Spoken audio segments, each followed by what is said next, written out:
Messi Co, Breaking Major League en la ciudad del sol. Here in Miami, we know who's el campeón.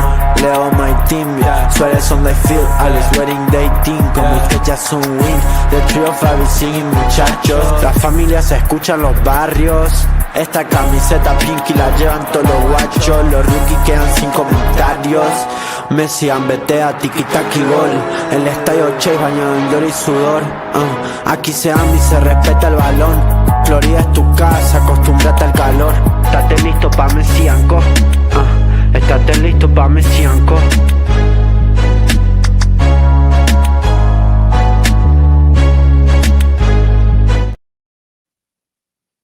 Hello and welcome to another special episode of Messi Co. Live edition once again after what was an incredible result for this Inter Miami team and Messi over the weekend.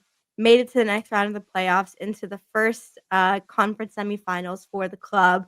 So much good things to talk about, just topics in general to talk about. But of course, first and foremost, how are we doing, Gian? I'm doing good. It's Monday.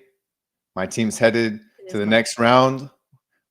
We won not only a normal win, it was a show of force. It was like, we're here. Miami is here. And it was just an incredible win. So I'm really excited to talk about it. But I'm doing good. I'm doing good. We're here in Miami, hoping that the cool weather starts to come. Finally, this is our winter, which our winter is really like fall for everybody else. I mean, like it gets in the 60s here, and we're with a coat on from head to toe. People usually in the north are in like shorts and sandals, but I don't know. I'm good. I'm happy to start the week off. How about you?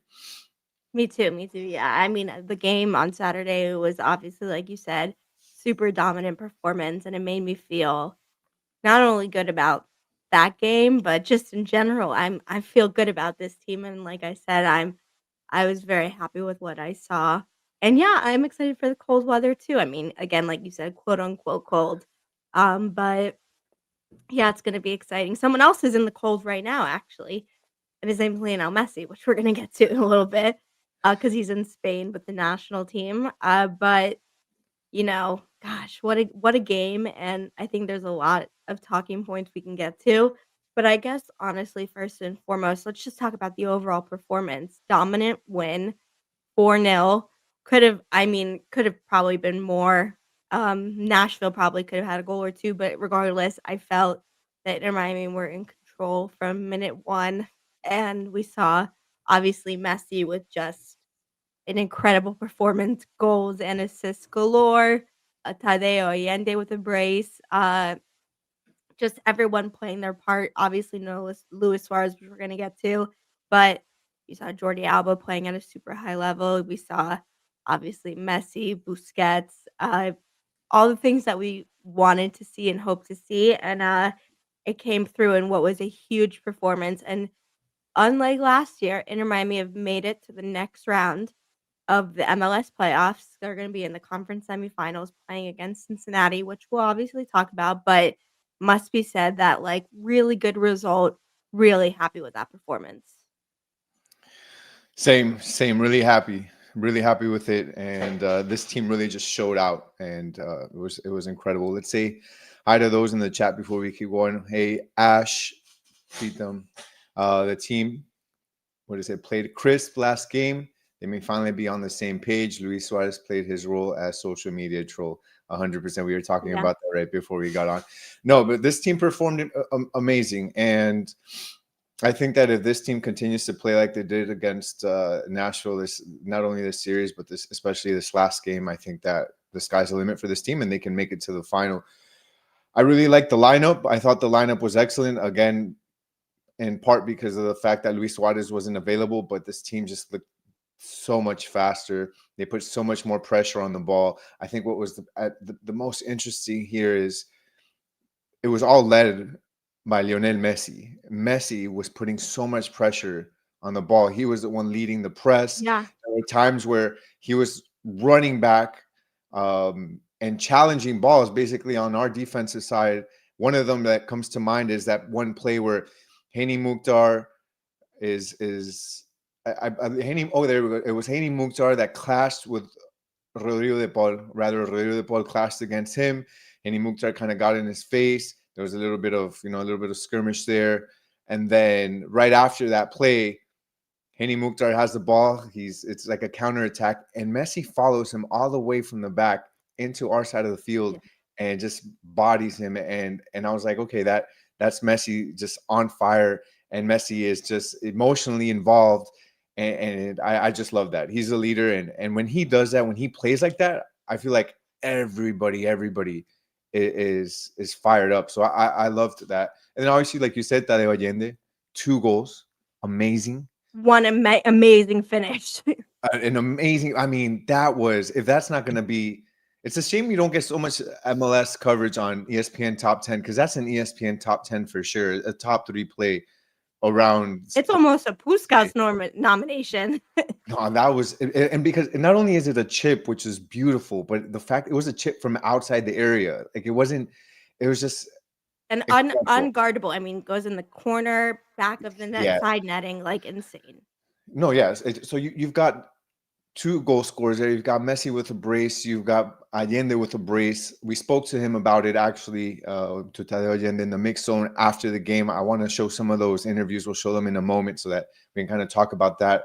But just an overall amazing game. And Ash, like, we'll talk about it again too in a moment. Suarez, and like not being on the team, and this team looking different without him. And I think you were expecting the team to look different without him, and maybe you're looking at it from a negative standpoint, but this team positively looked better. And it begs the question, if you're Macherano, what do you do? Like, what do you do? Um, but yeah, let's. You That mind if I really is bring the up some? question. You What mind can if I we bring up do? some sofa scores? I want to show some of these sofa scores that I think are interesting. I think it'd be cool to kind of go through some of them really quick here. Totally. Um, yeah, this is always fun to look at right here. So let's go ahead and look at some of these sofa scores. So I wanted to see. Let's look at our lineup first and foremost. Our lineup. So we had in the back Rios Novo, we had Jordi Alba, Noah Allen, Falcon, and we had Ian Frey, and then we had Baltasar Rodriguez, Busquets, Rodrigo de Paul, and Tadeo Allende, and then we had Silvetti and Messi. For me, I'm interested to see how you saw this play out. For the most part, I believe it was a 4-2-3-1, where you had Busquets and you had De Paul that were playing as the defensive midfielders, and then you had a line of Baltasar on the left, Silvetti a lot of times in the middle, and then on the right hand side you had Tadeo Allende with Messi playing a false nine role, which just played out beautifully because you had Silvetti running in, you had Tadeo Allende running in, Baltasar. How did you feel about that? 100%. I think that 2 players that stood out for me outside of Messi and Tadeo Allende, so I'm gonna say outside of the 2 goal scorers, was Matteo Salvetti.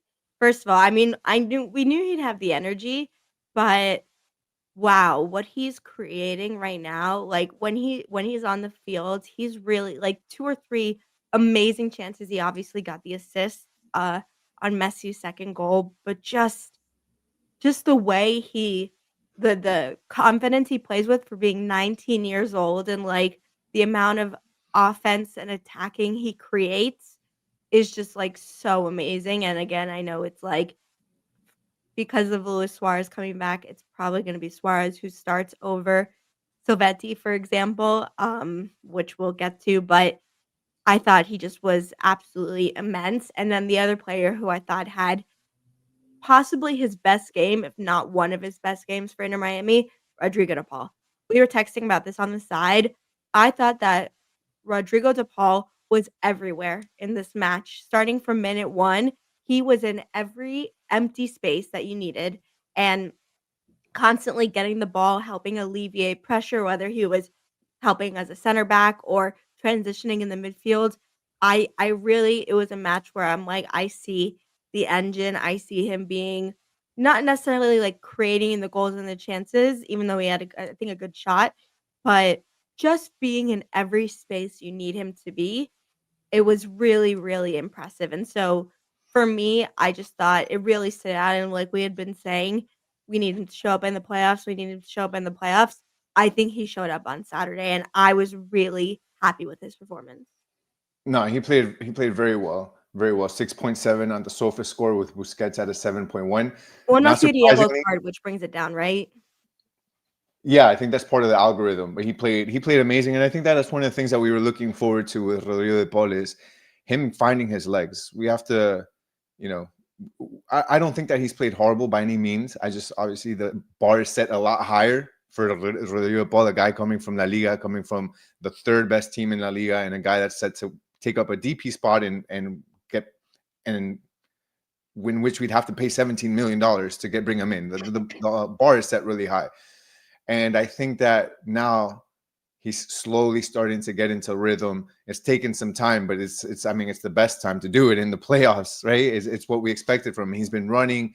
Busquets back in the midfield, not having to play a back three anymore, which was, I think, the best thing that we've seen. Messi, SOFA scored 10. I mean, come on. Like, he just played out of his mind from the passing to the two He's pretty goals. good. He's pretty good. He's insane. I love that. Silvetti also had a great SOFA score, 7.2. And then obviously Tadeo Allende with a 9, probably the highest SOFA score that he's gotten. And I think that this team played out of just absolutely out of their mind. Real deal. What's up? Big time players step up. Big time games. 100%.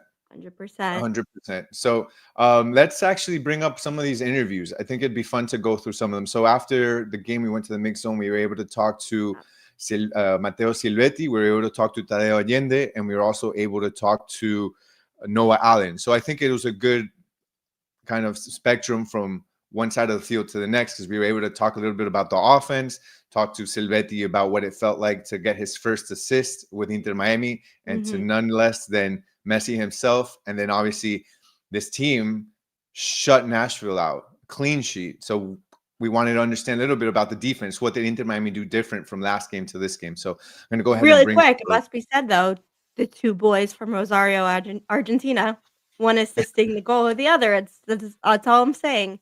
Not bad. Not bad at all. Not bad at all. So let's go ahead and bring some of these up, and we'll just bring up, what I'm going to do is just bring our Twitter feed up.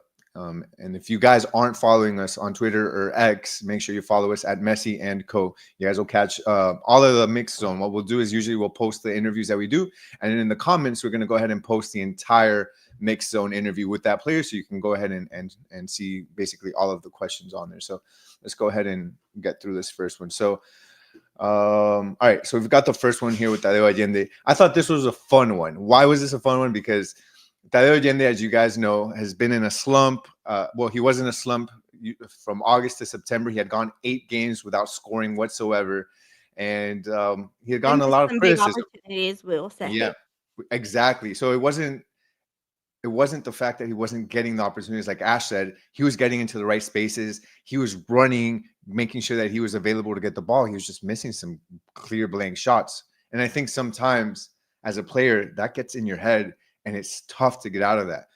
But he did it. And in his last 10 matches, Tadeo Allende has 7 goals. And we let him know about that. And it was cool because I started the question off with, hey, Tadeo, you had a streak of 8 games where you didn't score, and he made a face like, bro, what do you? And then as soon as I said, but you have 7 goals in 10 games, smile from ear to ear. I thought was really cool. So I went ahead and asked him, like, what have you changed? What's different? And so let's go ahead and play it. Ash, let me know if you hear the audio. I do hear the audio. Can we make it bigger though? Yeah. Let's go ahead and make this bigger here. All right, here we go. Perfect. Yeah.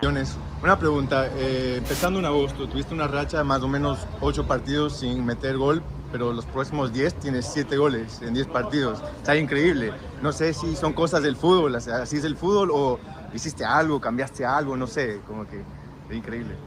Bueno, a ver, las rachas y las sequías son habituales en los futbolistas, ¿no? Sí, hay mucho trabajo personal. El trabajo fue notorio, con psicólogo, con coach, con entrenamiento en la cancha, con todo. Y creo que bueno, de a poco se van notando los cambios y el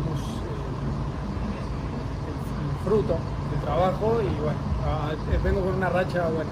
Buenísimo. Tadeo habitualmente.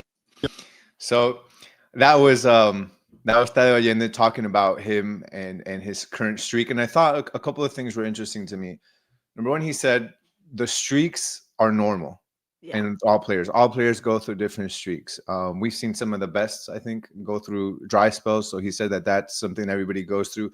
But what's interesting is also we talk about not only sometimes we focus a lot on the physical part, but it's also the psyche of the player. And he said it himself.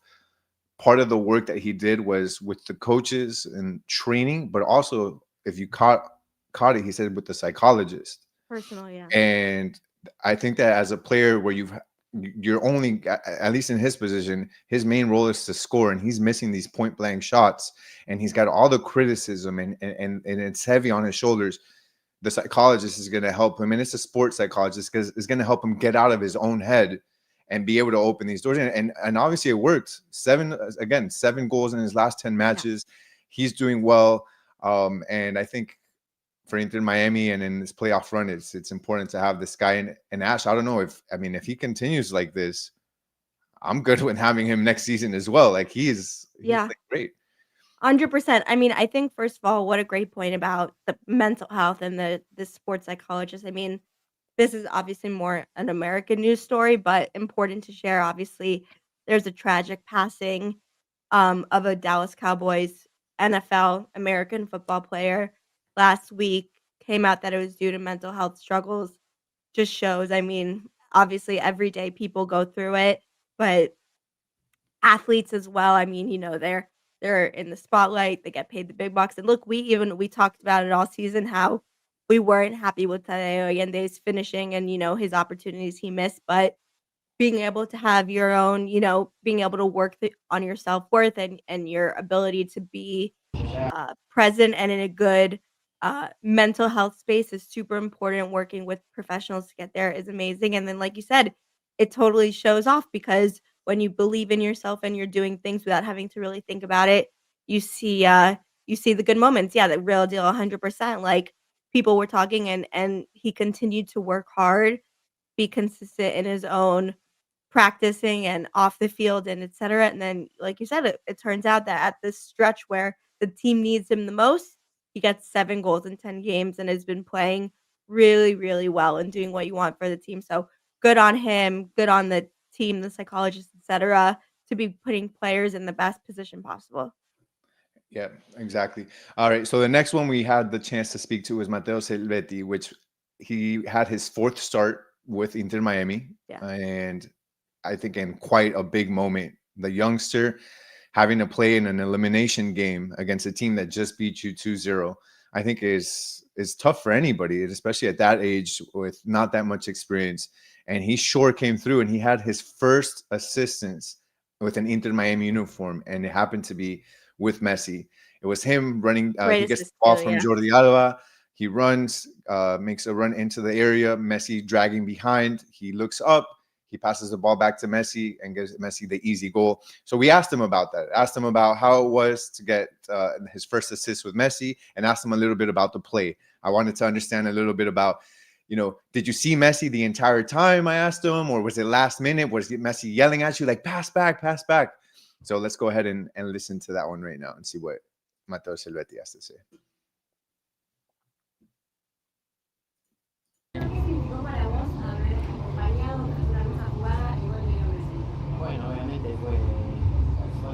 Well, actually, let's do. Sorry, that was the full-on one. Which, if you guys want, you can go ahead and allowing 2 goals last match. Pretty amazing for being a 19-year-old. Okay, here we go. Te quería preguntar un poco sobre la jugada, la asistencia a Messi. Bueno, primero que nada, nadie más, nadie menos que Messi, tu primera asistencia increíble. Pero, ¿lo viste desde un principio? ¿Sabías que venía atrás de ti o te diste cuenta en último minuto? Bueno, creo que principal también fue el pase de Jordi. Creo que bueno, con esa clase de jugadores que son elite se hace un poco más fácil todo. Justo con Jordi habíamos hablado de ese tipo de jugada, de buscar esos espacios. Salió, bueno, después lo veo a Leo que venía atrás y por suerte salió bien para que termine en gol.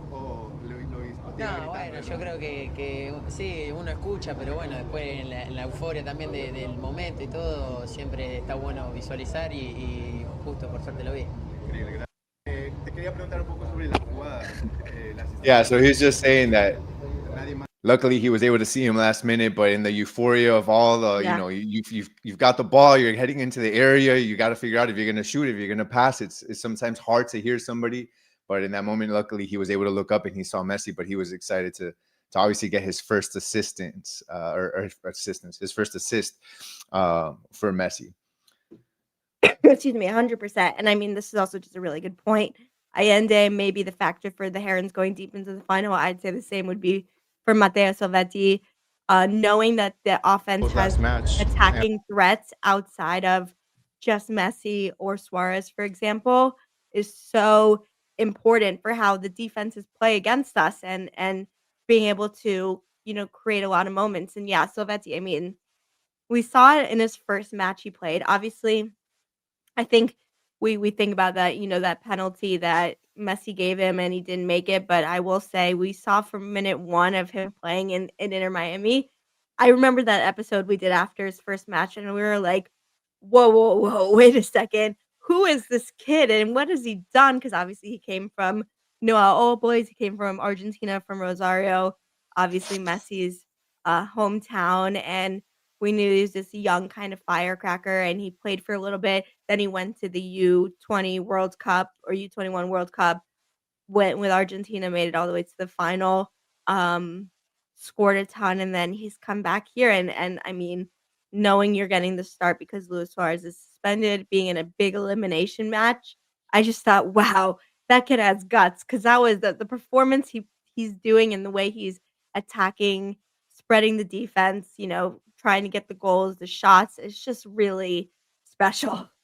It is. It is. He just brings a total different dynamic to this team. And I think it's something that they very much need. You talk about guys that we lost in the offseason. You lost a Diego Gomez that can was strong and can make runs into space and could take the ball and get past a few defenders. We've seen how good he's done in the Premier League for Brighton. And then you also, you lose out on Robert Taylor, who was one of the few that really had that ability to create his own space and take on players, and you needed that. And now you have a youngster in Matteo Silvetti that's able to do that, and that's, I think, really exciting for this team. All right, so then lastly, let's just listen to Noah Allen. And this was just a question to Noah Allen about how, again, the defense had changed, what adjustments, if any, they had made. And I thought something here was interesting, so we can go ahead and talk about it afterwards. Star reporter we You have had here. a clean sheet today after allowing 2 goals last match. You guys were able to handle any Mukhtar, Sam Sturridge really well. Just wondering if you guys made any adjustments with last game and going into this game. Anything you did maybe differently that allowed you guys to have the clean sheet this game? Yeah, I mean, we switched to 4 in the back, which was, obviously a change. But no, I mean, going into every game, we want to keep a clean sheet, right? Obviously, it doesn't happen all the time. It's normal. It's not, on any individual or team. It happens in the game. It's difficult to keep clean sheets in football, regardless.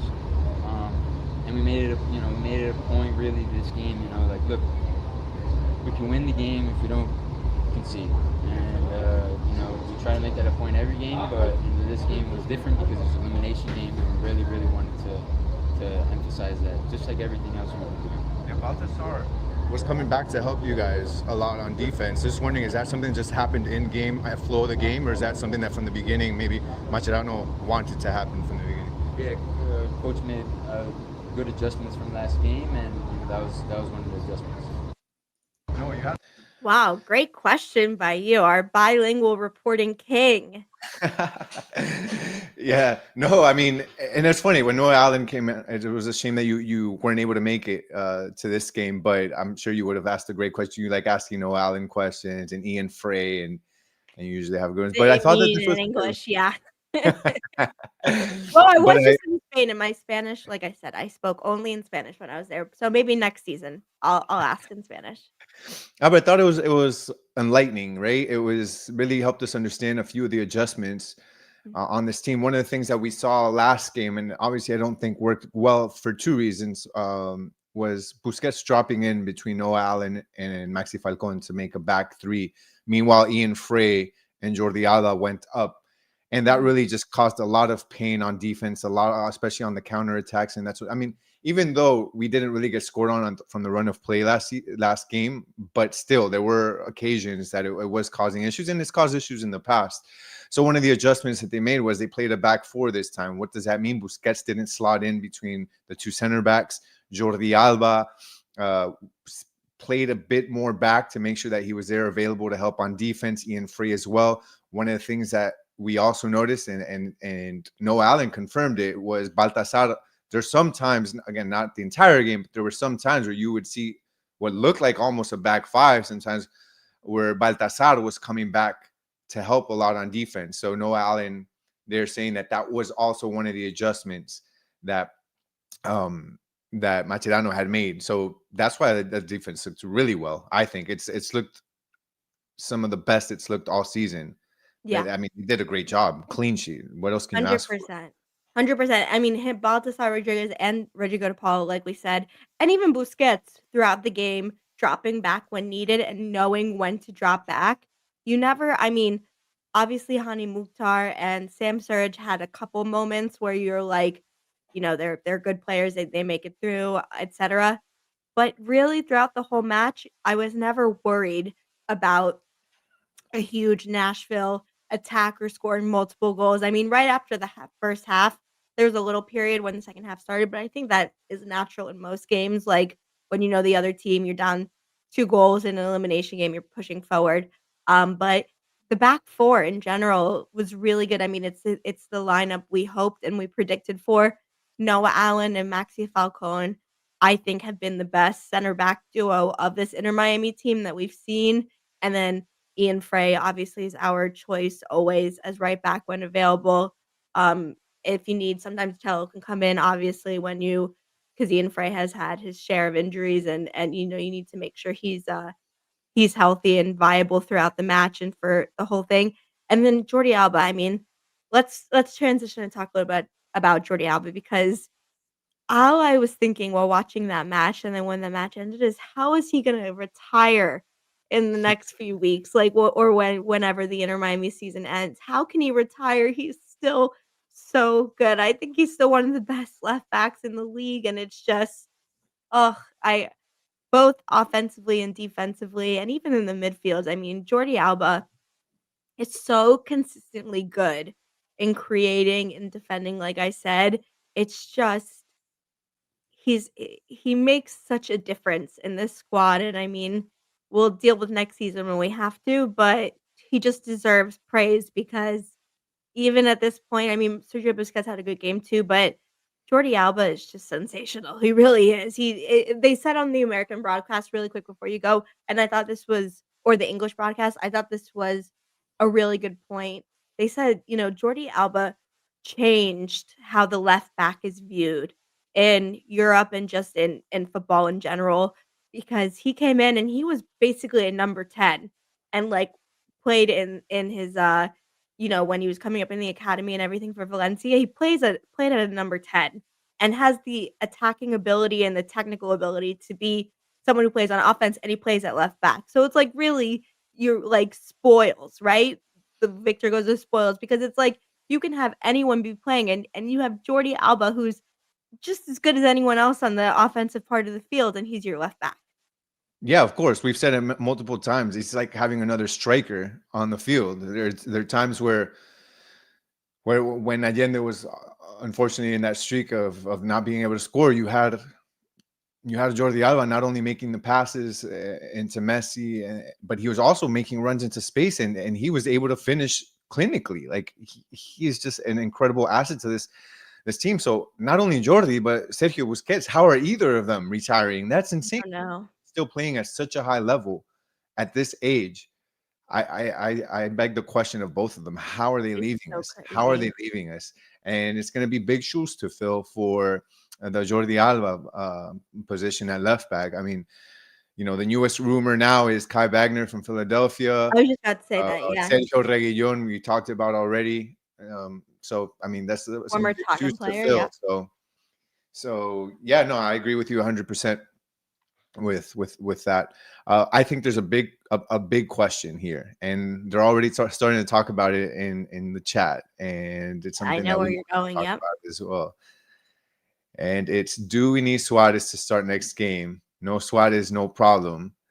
Macherano's going to start Suarez and Cincy, and that's going to be a hard game to watch. People are talking about it. It's definitely a talking point, and I Huge think talking point. I think what's interesting is sometimes amongst fans, fans can be very emotional, and sometimes you can jump to conclusions because one guy doesn't start one game, and the guy that filled in played amazing, and the team looked good, and sometimes we're like, people jump to conclusions and say the team plays better without this guy. But I'll say this, even others in other networks, you're talking about I saw on CBS Sports Golazo, on ESPN FC, people that have been in the industry for a long time are saying that this team is better without Suarez. It's not just an overreaction. It's not just an emotional take, a fan's take.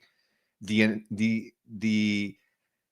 analysts, the reporters, people can see it. This team looks different for different reasons. This team looks better and different.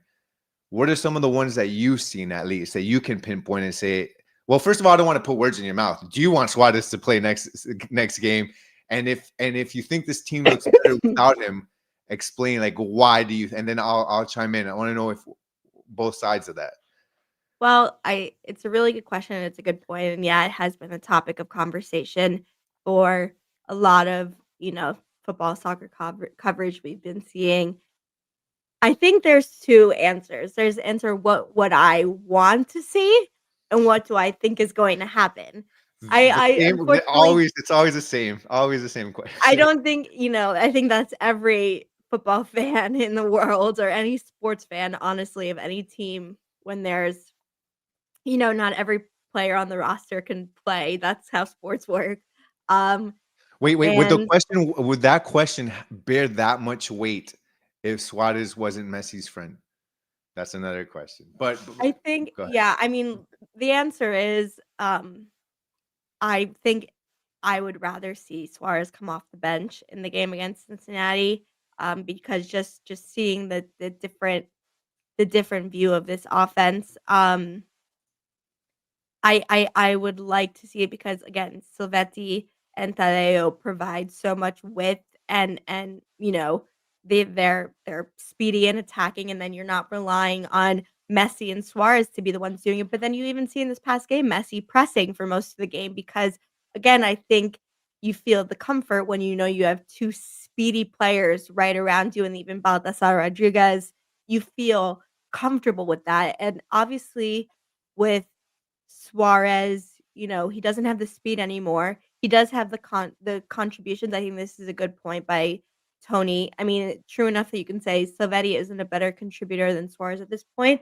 I would say they're not exactly the same sample size, and what we've seen out of Silvetti this far has been really impressive. I think this is most likely what's gonna happen, which is Suarez could start, but maybe we sit him down. Um, I think I would like to see Luis Suarez come on as a sub because, like I said, he brings this is exactly right. He brings havoc. And when you're in the second half of a game, you need someone who brings the havoc and you're making the defense worried and someone who can have a moment of brilliance and score. But, he's not who I would wanna start. All of that being said, and I know you're about to give your point, I think he will be starting, and Silvetti will not be starting. So that's whether I think that's right or not, I think that he's not at this stage, he's not gonna lose his starting position, whether I think he should or not. So that's another battle in itself, but, so yes and no. Exactly the answer you wanted. Yes and no. That's funny. Yeah, like it is exciting to talk about sitting Suarez in the sense of creating engagement. I agree with the comments. People, it's something that's going to make the headlines and that sort of thing. But I think there is some merit to it. I just don't think it's going to Not gonna happen. happen. It's Yeah. just because of the fact that you have, as long as Messi's on this team, Suarez will never see the bench. As long as Mascherano is on this team, Suarez will not see the bench. And then I think Suarez does obviously bring value to this team. And I think that we can be very in the moment, right? We see a 4-0, but we forget that just a few weeks ago, Inter Miami scored 5 on Nashville, and Suarez was a With starter. Suarez, yep. Just a few weeks ago, we scored 3 on Nashville. Suarez was a starter. And then we lose one, and then we come back and win 4-0, and all of a sudden, it's Suarez can't play, and it's Silvetti needs to start instead of Suarez. And I think that that's just not going to work, and it may not be the smartest move, simply because you have, in these moments, especially, this is the first when you're going into a realm that you've never been in as an Inter Miami team, as a club. You're going into the semifinals. You need a guy that brings experience. You need a guy that brings grit. You need a guy that can play mind games and that can react Speaking of that, positively to the mind games. Because some of these other guys, like Silvetti, we have to remember, is young. Is he 19, 18? 19, yeah. 19. This is a big moment. And while he played very well, and I think that in time he's going to earn that spot, I think you need the veteran presence for that. And it may work out, like, who was it that said to put him in the second half, or rather to bench him in the second half? Maybe Suarez will get benched in the second half with maybe 20, 30 minutes left. We'll see. And then Silvetti can come in. But right now, I think it's Suarez. Now, one thing I will say, though, is that this team defensively looks better without Suarez. And I think that that's not something a lot of us can argue. Guys, let me know what you think in chat, if you guys can agree with this. I think I it's, I think mean, that it's a point. defensively we look better without Suarez. Liability wise, we're less of a liability on the counter. We're less of a liability of leaving spaces open without Suarez and having a guy like Silvetti. Because without Suarez, again, we were able to run Baltazar, Silvetti, and Tadeo Allende behind Messi. And those guys pressed, they pressured, they ran back. I mean, they made it really difficult on this Nashville team. And I think that that's something you're going to need against this Cincinnati team that we're going to be playing against. But for right now, I think it's Suarez. Yeah. I mean, I think you're right. Like, I think you're right about Suarez. Again, like I said, I think in terms of what I would like to see, I liked so much what I saw out of Silvetti starting, but in terms of the season overall and consistency and what we expect to see from the Inter Miami team, I do obviously think Suarez will be the one playing. Um, and he has done. I mean, this is a good point by Nick. We scored 81 goals with Suarez and Allende, and their misses that we've seen this season. The team has been good offensively throughout the season, and the Messi Suarez partnership at its best is something that you just can't replace or try and replicate. And so, to your point, in these moments, especially when you're playing in winner take all game against Cincinnati, an away game, it's important to have someone with a strong head and one who won't let the crowd get to him, and if anything, probably will provoke the crowd and the players more. So I think it's a good point overall. And we'll see.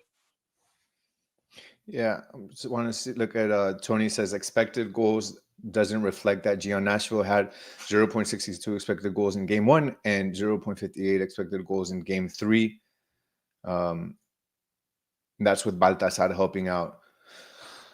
I mean, yeah, Well, I think yeah. I mean, Baltazar will still be playing and starting, whether it's Silvetti or Suarez. I don't think it's any other player or formation that would suffer from it. no, it would be Baltazar. He's gonna stay there. The one that really came in was Silvetti. Mhm. So I mean, Tony, if the stats do speak for themselves, but I think there's also the eye test. I think that what I liked a lot was just more action, more energy, and press more pressure. Again, running back and being able to fight the counter. Like I think that the eye test showed that was more of a that was more of a thing without Suarez on there. But at the end of the day, I think Suarez is the guy that has the veteran experience, and he's the one that they're probably going to lean on in moments like this. It's uncharted territory for Inter Miami. This isn't a time like however you want to see it. Silvetti, as good as he may have played, is an experiment. Right. That was just his fourth start, and the only reason he started was because Suarez couldn't play or wasn't able to play. So I think that that's still an experiment, and you don't have an experiment with not a lot. You don't have a lot of history behind that type of lineup with a Silvetti lineup. You really can't do that going into a semifinal as much as I would like it. Now, next season, if Suarez is still around, I don't know. Like I really like the way this team played, and that could be a different thing. If you have an entire season where Silvetti's starting, that's a little bit different. Yeah. No, it's a good point. And I mean, obviously we have the international break now, so we're gonna do at least another episode before the actual Cincinnati match, and that's when we'll really, I think, get into the details. But just really like a quick overview, like just what is your heart telling you in terms of this Cincinnati versus Inter Miami matchup? Obviously, it's gonna be away at Cincinnati. They have players like Evander, one of the MVP candidates, and a lot of good players on their squad. Um, I would still think though, I'll say it, I think Inter Miami have not only a fighting chance, but a strong chance to win. And if we see this level of play, whether it's Suarez or Savetti or whatever, if you have Messi, Alba, Busquets, etc., playing at this level, Rodrigo de Paul playing at this level, I take us versus anyone. I couldn't agree more with you. I think if Oh, I love. think you have, it doesn't happen often, but this You're right. I'm team, always right. So yeah. this team. I mean, when you talk, it's got the names, it's got the talent, it's got the guys that if they play at their best, and you're talking about specifically five guys, if those guys are at the top of their game, there's no one that can beat this team. That's what you brought them on for, and I think that that's what gives them the edge over anybody else. Like outside, Columbus may have Cincinnati. the other six best players, but if we have those top five players that we have, I think nobody can beat them. And I think Cincinnati did really good against a tough Columbus team. They beat them 2-1, then 4-0. They lost against Columbus, but then they came back and they bounced back 1-0. That's a team that also showed grit after losing 4-0. That's not easy to then come back at the third game. Like that's a lot of pressure, and that kind of messes with your psyche. Like, man, maybe we can't beat these guys after Right. we took a shellacking from them. But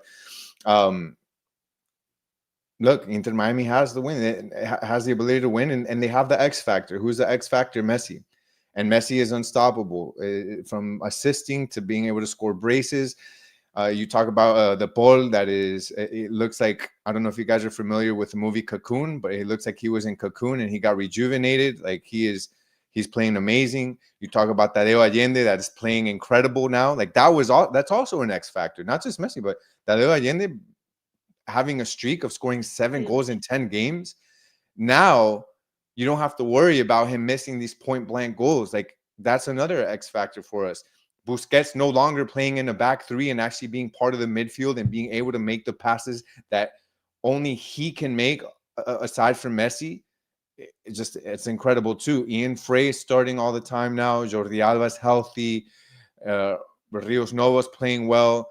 Maxi Falcon. Like this team has Max been up Falcon and deserves down through the credit for season. sure. I think they're playing amazing at this point, and I really have no doubt. Like I think it's going to be difficult, obviously, but even every time I say it's going to be difficult, like it's not. So I don't know what to expect anymore. I thought this game 3 was going to be difficult, and I said it was going to be a close game, and we ended up winning 4-0. So what do I know? I just know they're going to win. I don't know how easy or how difficult it's going to be, but they're going to win.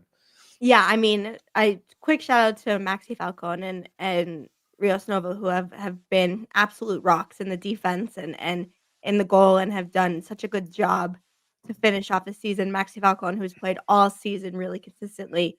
I think the only players we ever really spoken about definitely deserve a shout out. And look, I'll say this.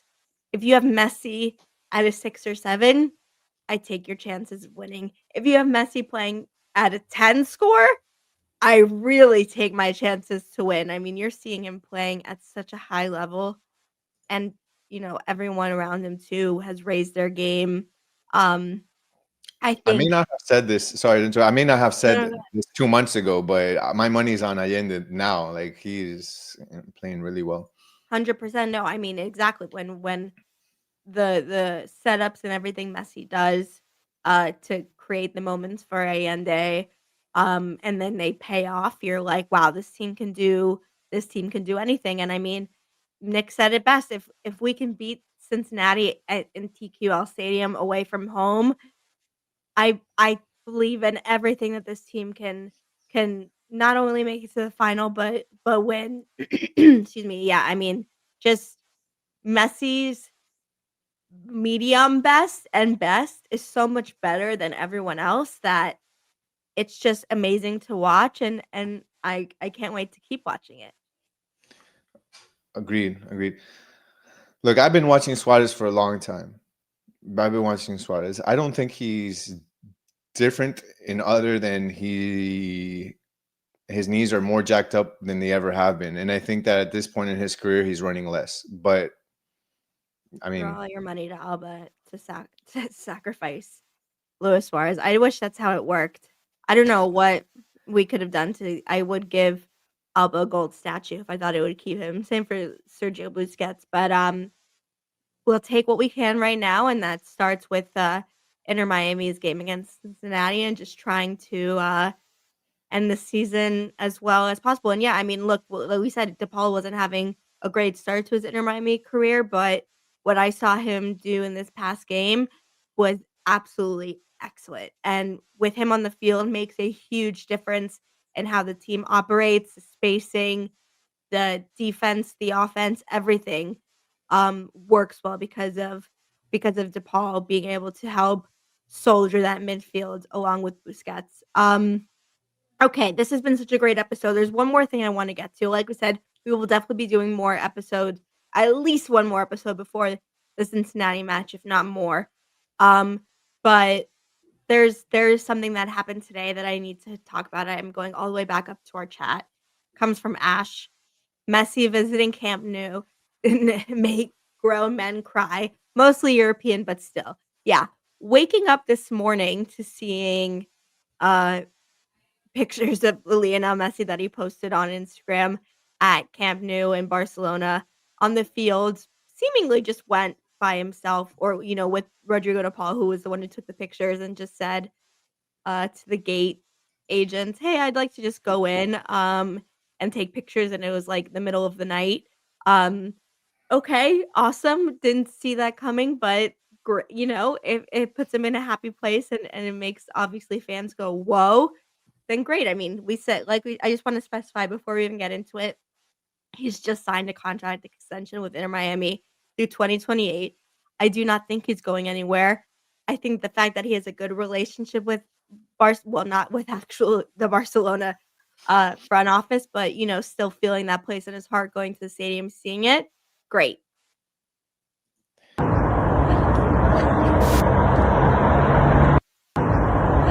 walking up to the stadium. Um, yeah, honestly, it must have been really emotional for him. I think Yeah, been there in a long time, and it wasn't even something that Barcelona knew like about. told him. He knew nothing about it. Like he just decided to stop in, and it's That's incredible so to him. see him there. Like it really is. And um, he said last night I returned. Well, obviously he said it in Spanish, but last night I returned to a place I miss with my soul, a place where I was immensely happy, where you all made me feel 1,000 times like the happiest person in the world. I hope one day I can return, and not just to say goodbye as a player, as I was never able to do, as I was never able to do. Um, Yeah. I almost cried there. Hold on. Well, I mean, I think we don't need to go into too many details about it because like I said, number 1 for the contract, and also, I mean, Lamine Yamal, like, and Messi is not going back to Barcelona to play competitively anytime soon, but I think it's still amazing the place he holds for it and that it's such an integral part of who he is, the city, the team, being in La Masia, etc. Um, it's amazing, and it is still yeah, it's his happy place. He grew there obviously with Jordi Busquets and Suarez. It was cool to see. I think it's hilarious that Rodrigo de Paul was the one to take the pictures, like, because he just went by himself. And then you saw, like, I don't know if you saw the random TikTok of, like, this couple who was taking a video of themselves on the street, and then you see Messi and De Paul walking in the background. No No, security, no nothing. Messi literally just said, "Let's just go to Camp Nou." Like, I don't it's just so crazy. Conceptually, it's so crazy. it is. It is just the fact that he just walked in and he's like, and I wonder what that phone call was like. I mean, did he call Laporta? Hey, I'm I nearby. hate Like, you, I'm gonna try are the and take gates over your open? presidency to let me in, yeah. Are the gates open by any chance? I'm 5 minutes away. I was in the area. I was in the But neighborhood, yeah.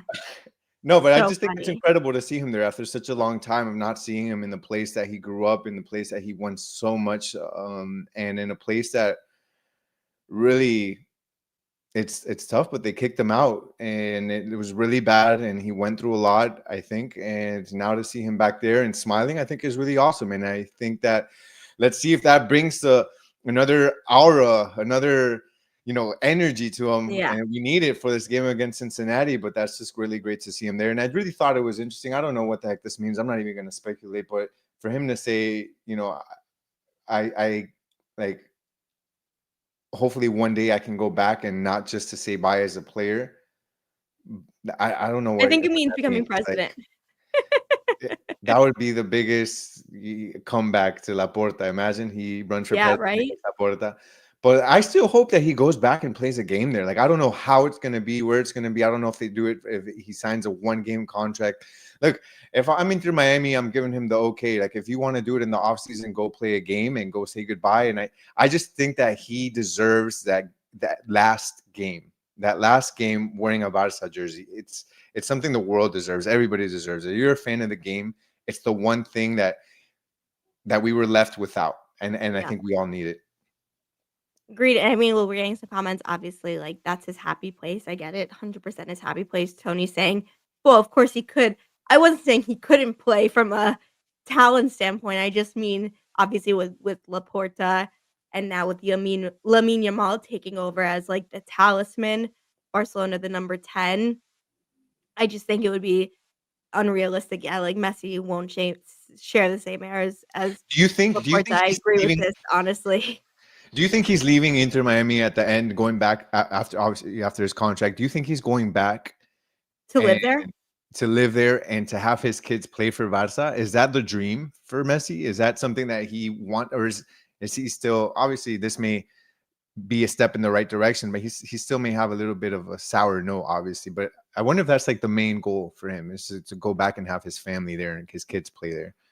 It's interesting. I don't know. I mean, I would say that right now, obviously, his kids like have in I would say like the prime of them growing up are now part of Inter Miami and the academy, and at these crucial ages have been there.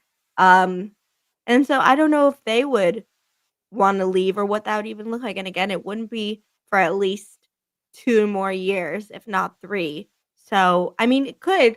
I think he's always said he's wanted to retire and spend the rest of his life in Barcelona. Um, that's what he considers home. I think, yeah, I mean, as another good like political move, etc. We've been saying a lot of things about how Messi himself is trying to uh take Laporta out of. We could do a whole episode on probably on just Barcelona. Dude, the When I two was worst being presidents, Bartolomeo, by far one of the worst presidents ever for FC Barcelona, put them in in a bankruptcy, like financial issue, absolutely yeah. screwed them up completely. And then Laporta right behind him with what he did to Messi. I want to see him out as well.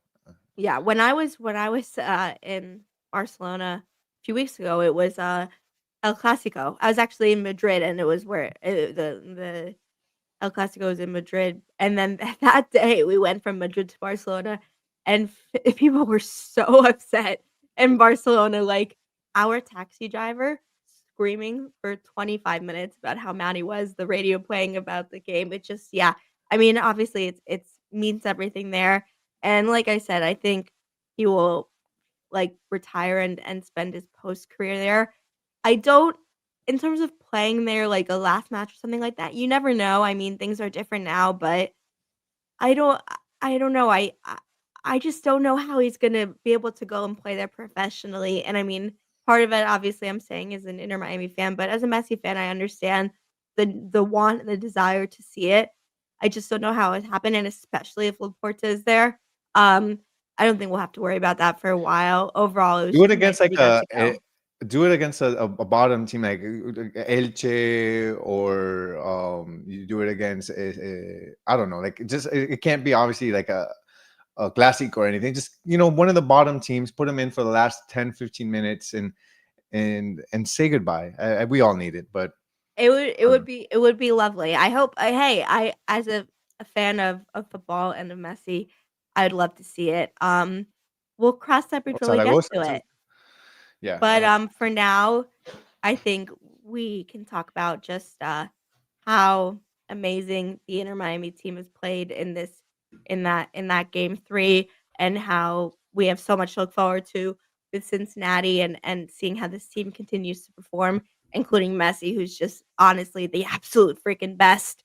I'm sorry I said it. I was thinking when I was watching, and I think we've said it like 100 times this season, he's still in my best 11 in almost every team in the world. I'm sorry, he still is at 38, doesn't matter. Going to play obviously now with the Argentinian national team. Sorry, he's still better than, like, everyone. He's just insane. The goal he scored from outside of the box in the left corner, just we're very lucky and blessed, and I'm excited to see how they help and finish out the season. Yeah, agreed. So next game against Cincinnati, in Cincinnati, it's going to be on Sunday, November 23rd, and the match is going to start at 5:12 p.m. 5:12 p.m. So don't get confused. It's not a 8 p.m. game, 8:30 p.m. It's officially Sunday, November 23rd at 5:12 Eastern Standard Time. So that's Competing with exciting. football. Yeah, it'll be that's true actually. Well, with the 4 p.m. games. So but no, it's exciting. It's exciting. We're right around the corner. They get to rest a couple Yeah. weeks. So that'll come good to them. We know how heavy their schedule has been. It's been clogged up, nonstop games, played Nashville 4 times in a row. Like this is a good I know time they're for gonna them to finally be relax. playing someone else, so they're not gonna know what to do.